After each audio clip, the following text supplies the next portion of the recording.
एक औरत मस्जिद में ना, अब वो कही मस्जिद वीरान हो गई थी बस्ती की, तो औरतें सुबह जाड़े के टाइम में धूप निकले ना तो सूरज की पहली किरण, पहली रोशनी जो है ना मस्जिद में पड़ती थी, तो औरतें अपने बच्चों को लेकर बैठती थी। मस्जिद आबाद नहीं थी, वीरान मस्जिद थी, बस्ती वाले उस मस्जिद को भुला दिया था, नमाजी कोई नहीं। तो एक औरत अपने बच्चे को बिठाई ना, बच्चा पखाना कर दिया, मस्जिद में पखाना कर दिया। तो ये औरत वहीं पर नीप दी, और नीपी ना, जैसे ही नीपी बाप रे चमके जी, बोले भक्की चमके जी, देखिए सोना सोना जमा करी, बेटा बोली आ गया। अब बच्चा कितना हक दी, वह जितना पखाना लगे उतने ना हगेगा। ये औरत बोली रे बा मस्जिद में हगा तो फायदा जी। बच्चे को लेकर चली गई, खूब खिलाए, सुबह शाम दो मरतबा पखाना करे, और जब भी बच्चा पखाना करे सोना, ये ईंट आ रही है, सीमेंट आ रहा है, गिट्टी बालू गिर रहा है, घर बन रहा। बस्ती वाला हैरत, ये बात कहते खा मिल नहीं पावे जी, ये बिल्डिंग कहाँ से बनावे जी भाई। तो औरत के पीछे लग गई। मर्द लोगों के, बस्ती वालों के भी कान खड़े हो गए कि इतनी दौलत आ कहाँ से रही है। इसलिए कि आदमी तो परेशान ना हो जाता है। कम परेशान नहीं है हमारे मुसलमान में। कोई मुसलमान अगर आगे बढ़ रहा है तो पता करते रही कहाँ जाइए। अच्छा, उसको अपना खबर नहीं है, उसको अपना खबर नहीं है, दूसरे का देखे कहाँ जी बता। बंदूक है, गोली है या नहीं? ताज्जुब है भाई, बंदूक रखे हो तो गोली भी रखो, खाली बंदूक लेके घूमोगे। तो औरतों ने देखी कि 2 मरतबा सुबह शाम अपने बच्चे को मस्जिद में लेके जाती है, पखाना बच्चा करता, अब बच्चे का पखाना मस्जिद में गिरता, सोना बन जाता। बोलिए बाप रे, असल खजाना थी यहाँ जी, बच्चा हगावे में जी। वो भी अपने बच्चे को लिए मस्जिद में पखाना करवाई। अब एक औरत दूसरी औरत को देखी, दूसरी तीसरी को देखी, तीसरी चौथी को देखी। देखते देखते पूरी बस्ती की औरतें अपने बच्चे को पखाना मस्जिद में कराए, सबको सोना मिले। वो बस्ती यूँ समझ लिए कि वो शहर बन गया, सबकी बिल्डिंग। लेकिन कुर्बान जाओ मुसलमानों, अल्लाह अकबर कबीरा। अल्लाह का जब अजाब आता है ना, फिर रास्ता नहीं मिलता है। एक बात याद रखिएगा, अल्लाह का अज़ाबुन शदीद, अल्लाह का अज़ाब बड़ा शदीद है। अज़ाबुन अज़ीम, अल्लाह का अज़ाब बड़ा अज़ाब है, बड़ा अज़ाब है। अल्लाह रस्सी को भी ढील दिया हुआ है, जितना उड़ना है जाओ, जितना उड़ना है उड़ लो। लेकिन एक बात याद रखना मेरा बंदा, ये रस्सी का डोर मेरे हाथों में है। जब हम ऐसे खींचना चाहेंगे, तुम्हें मेरे करीब आना होगा, तुम्हें मेरे पास आना होगा। इसलिए मुसलमानों बताया गया कि सारी बस्ती के लोग, सारे बस्ती के लोग अमीर व कबीर हो गए, पैसा वाला हो गया। नमाज क्या है जानता नहीं था, रोज़ा किसे कहते हैं जानता नहीं था। सारे लोग पैसा कमाने में लग गए। लेकिन उस बस्ती के अंदर में एक बुढ़िया थी जो लोगों को मना तो करती थी, लेकिन लोग सुनने को तैयार कहाँ। आलिम की बात सुने कौन? तो मेरा कहना है, वो बुढ़िया जो थी ना, वो बुढ़िया सबको समझाती थी। ए बस्ती वालों, ऐसा ना करो, मस्जिद पखाने की जगह नहीं है, मस्जिद तो नमाज पढ़ने की जगह है।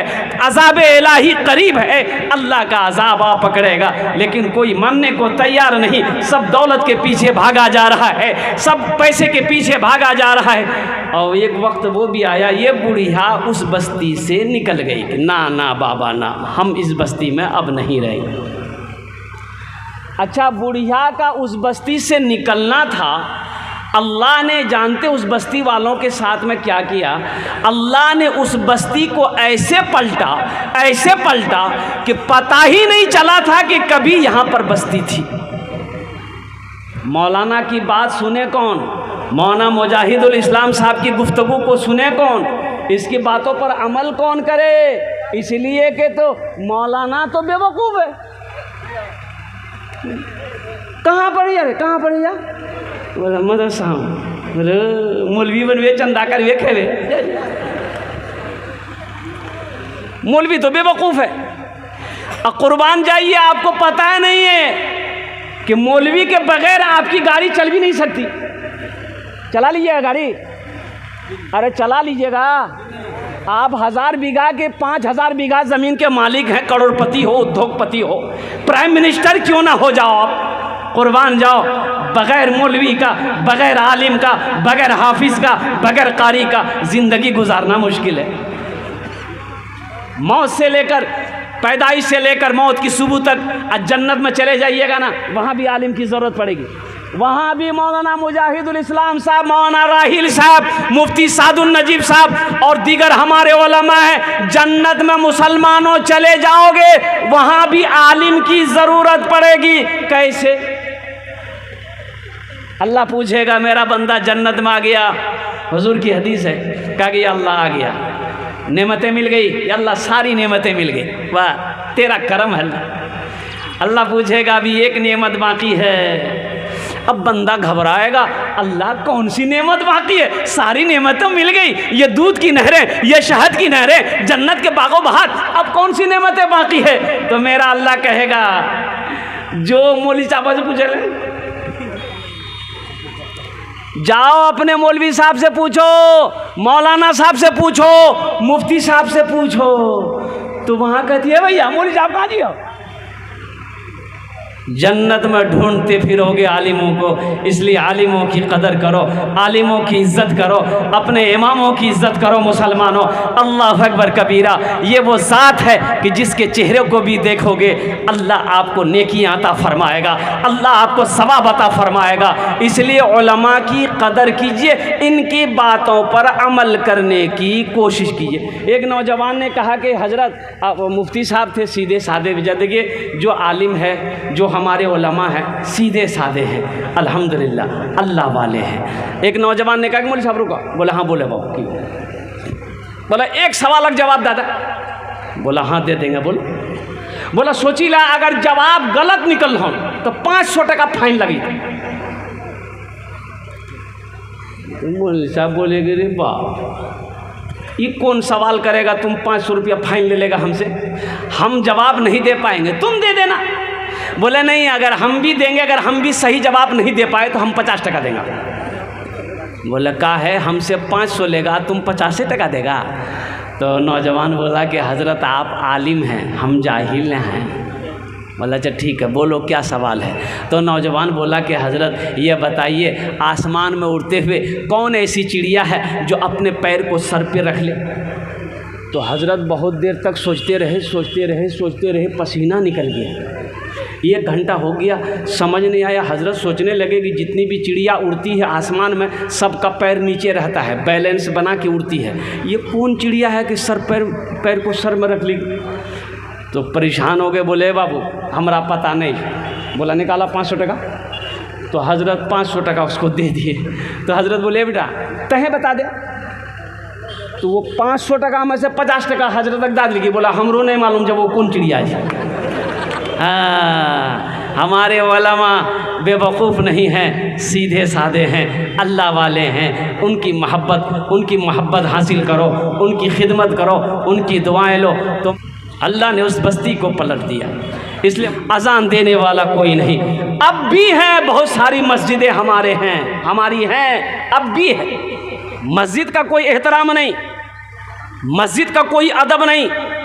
इसलिए मुसलमानों, इसलिए मेरे बच्चों, मेरे नौजवानों, कब्रिस्तान है उनका आप अदब करें। बकरी ठोकना कब्रिस्तान में नहीं है, गाय ठोक चराना कब्रिस्तान में नहीं है, मकई सुखाना कब्रिस्तान में नहीं है। खेत है, खेत में सुखा ले, दरवाज़ा है, दरवाज़ा में सुखा ले, रोड है, रोड के किनारे सुखा ले।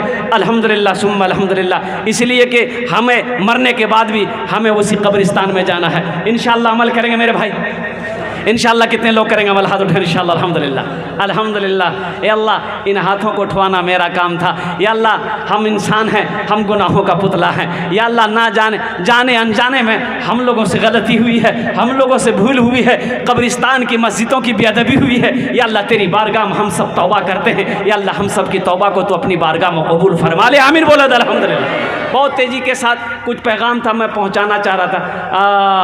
अच्छा वक्त की किल्लत है, उलमाए किराम की लंबी फहरिस्त है। अल्हम्दुलिल्लाह सुम्मा अल्हम्दुलिल्लाह। मुसलमानों ईमान बनाओ। आज हमारा ईमान बहुत कमज़ोर है।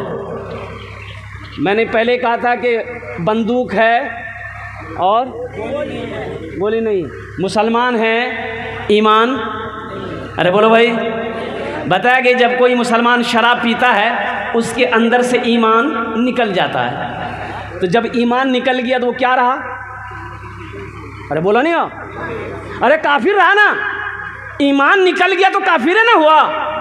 अब बताओ, शराब का गिलास हाथ में है, कुर्बान जाओ मुसलमानों, अगर उस वक्त मौत आ जाए तो बताइए किस हालत में मौत होगी? किस हालत में मौत होगी? इसलिए अल्लाह ने मना किया है, शराब के करीब ना जाओ, जुआ के करीब ना जाओ, ताश के करीब ना जाओ। हाँ। अच्छा, ये अपने इलाके में जुआ भी बहुत ज़्यादा चल रहा है। जुआ चलेगी नहीं? अरे जुआ चलेगी नहीं है। ट्रेन में एक बार था, सफ़र कर रहा था तो नीचे बैठे हुए थे तो 2-4-5 लोग वो लोग थे तो गमछा बिछाया तो वो लोग तैयारी कर रहा था खेलने का। तो हमने साइड दे दिया, हम किनारे खिड़की की तरफ चले गए कि भाई इन लोगों को डिस्टर्ब करना मुनासिब नहीं है। तो उसमें से एक आदमी हमारे तरफ देखा, बोले क्या मौलाना साहब चलेगा? अल्लाह का बंदा, हम जानते ही नहीं, चलेगा क्या? इन्नमल खमरो वल मैसरो वल अंसाब वल अज़लाम रिजसुम मिन अमल शैतान। अल्लाह ने कुरान में ऐलान कर दिया, ये जुआ, ये लॉटरी, ये ताश, ये शराब, ये ढोल, ये पासे, ये सब के सब नुकसानदेह है, इसमें तुम्हारा फ़ायदा नहीं है। इसमें फ़ायदा नहीं है। अरे मुझे कोई बताओ, जुआ खेल के कोई अमीर बना है तो मुझे बताओ। आप मुझे बता दीजिए कि फलां का बेटा जुआरी है, पक्का जुआरी, वो जुआ खेल के 3 मंजिला मकान बना दिया है, 10 बीघा ज़मीन खरीद लिया है, मुझे बताओ, हम भी उसका मुरीद बन जाएंगे।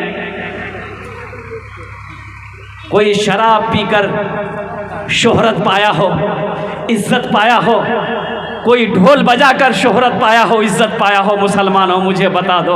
अल्लाह के कुरान ने मना कर दिया है। इसलिए मुसलमानों अपने ईमान को मजबूत करो। फ़िलिस्तीन का, अभी फ़िलिस्तीन में जंगें हो रही है भाई, जंगें हो रही है, सुने कि नहीं?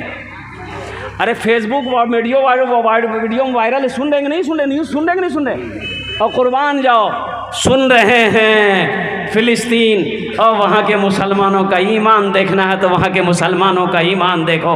एक 70 साला बुढ़िया हॉस्पिटल में एडमिट है, भर्ती है, उसका 50-60 साल का बेटा हॉस्पिटल जाता है माँ की इयादत करने, माँ को देखने के लिए। माँ के रूम में घुसता है, माँ को सलाम करता है, माँ टेक लगा कर बैठती है और माँ से ये नौजवान, ये बेटा 50 साल का बेटा कहता है कि अम्मी जान आपका 2 बेटा शहीद हो गया, 3 पोता शहीद हो गया, आपकी बहू शहीद हो गई।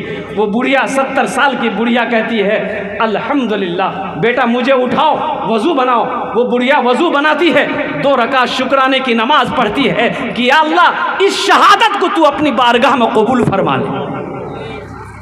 ये ना ईमान है, इसे ना ईमान कहते हैं। फ़िलिस्तीन का एक नौजवान, मीडिया वालों ने एक फ़िलिस्तीन का नौजवान से पूछा कि भाई आपके कितने बच्चे हैं? तो बोला कि शादी नहीं हुई। तो बच्चे कहाँ से होंगे? बोले अल्लाह, शादियाँ नहीं की, उम्र कितनी हो गई? बोली 40 साल।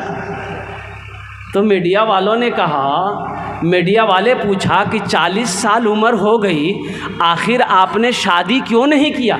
इसकी ताख़ीर की वजह क्या है? देरी की वजह क्या है? तो ये नौजवान ने कहा कि मीडिया वाला सुनो, हम फ़िलिस्तीनी नौजवानों ने कसम खाई है कि जब तक मस्जिद अक्सा को आज़ाद नहीं करा लेंगे हम निकाह नहीं करेंगे, हम शादी नहीं करेंगे, मेरे घर में खुशियाँ नहीं आएगी जब तक मस्जिद अक्सा को हम आज़ाद नहीं करा लेंगे, यहूदियों के कब्ज़े से मस्जिद अक्सा को आज़ाद नहीं करा लेंगे। एक वो नौजवान है, एक हमारा नौजवान है।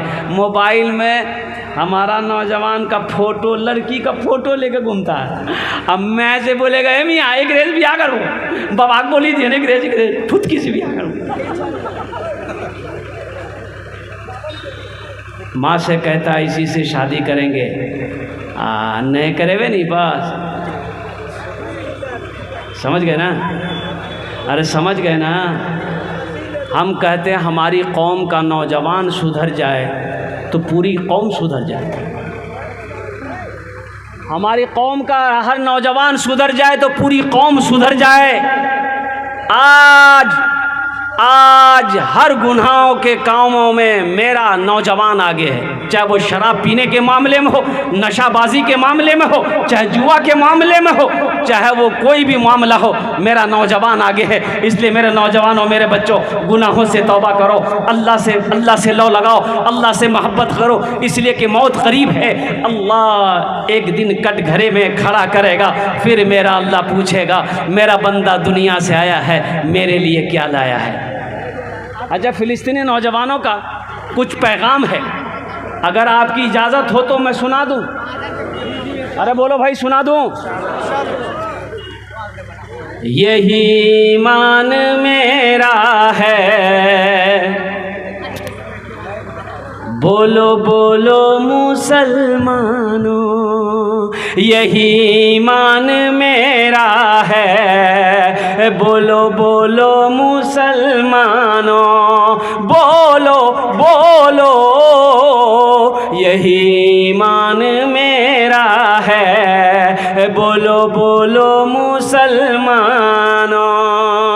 मूसा है हम फिरौन को सजदा न करेंगे, मूसा है हम फिरौन को सजदा न करेंगे, हम हैं खलील आग की परवाह न करेंगे, हम हैं खलील आग की परवाह न करेंगे। बू जहल अगर तुम हो तो हम भी बिलाली हैं, बू जहल अगर तुम हो तो हम भी बिलाली हैं, मर जाएंगे ईमान का सौदा न करेंगे, यही ईमान मेरा है, बोलो बोलो मुसलमानों, बोलो बोलो यही ईमान मेरा है, बोलो बोलो मुसलमानों। मुसलमान जो होगा वो नमाजी होगा, मुसलमान हो नमाजी ना हो ऐसा हो ही नहीं सकता। इन्ना सलाता तन्हा अनिल फाशाए वल मुनकर, बेशक ये नमाज तुम्हें बुरी बातों से, बेहयाई से, बेशर्मी से रोक दे।